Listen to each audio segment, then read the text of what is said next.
Thank you for the introduction. My name is Kow Abraham. I'm with the Department of Classes and Philosophy. I'm sure that when some people heard of philosophy, they said critical thinking has followed us here. Um, it's all good. So I'm going to speak with you shortly about this topic. Who and what are you? You know, in Africa, when someone says, who are you? When someone asks you, who are you? It has a lot of meanings, right? It could mean, what is your background? It could mean, what is your reputation? It could mean, what do you have? It could mean, what money do you have? Where do you come from? Who do you know? And all that. What we are going to do is different. So, if one way or the other you have not thought about this question, then today is the time to start. Because Socrates once said that the unexamined life is not worth living. So when you begin to ponder over who and what you are making a self-re-examination. Because the theme of from chrysalis to butterfly is a process where you move from one stage and then make a progressive movement to a better stage. And so a reassessment of your life is central to such movement. And so to begin with, I will ask you this question. Are you a human being? Are you a human being? The typical Ghanaian nature, when such a question is asked, will be a very spicy answer, right? Someone will say, no, I'm a fish.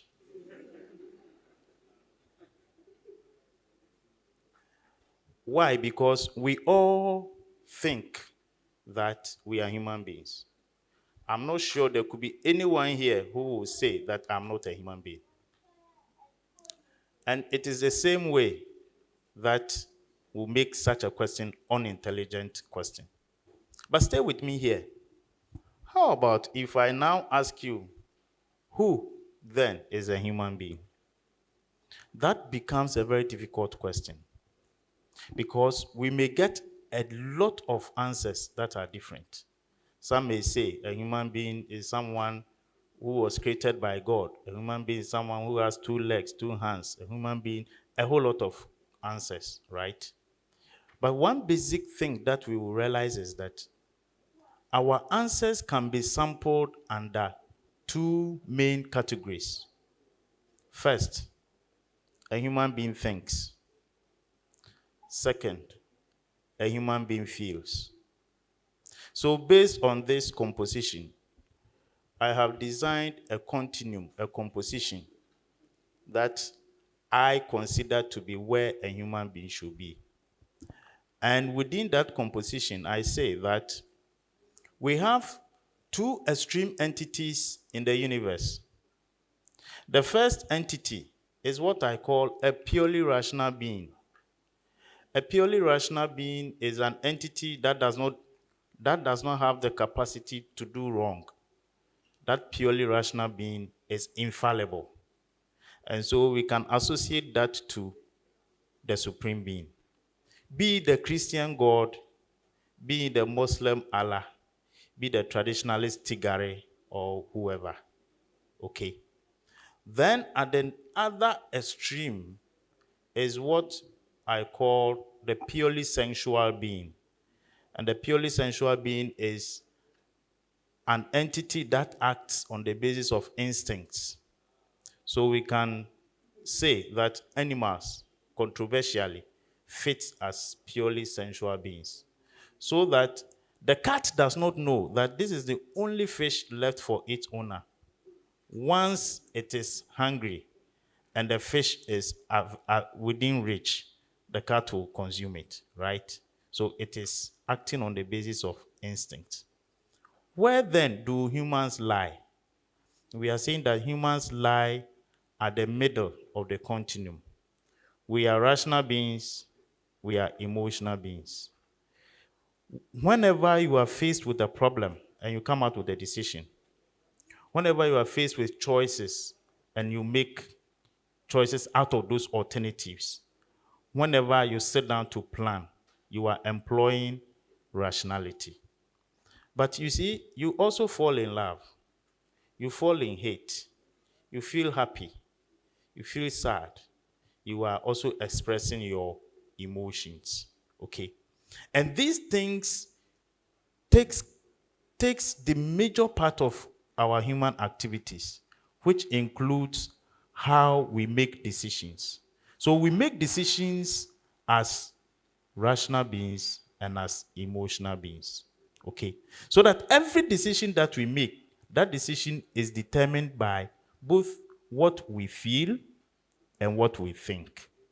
So that if your father should call you one day and tell you that I am looking after you, not because I love you, but because I'm performing my duty, I'm not sure you'll be very happy with him. Because you would want him to perform his duty with emotion of love, okay? So a father will perform his duty to his children with emotions of love. A wife may perform her duties to her husband with emotions of respect. Then a citizen will perform his or her duty to the country with emotions of patriotism.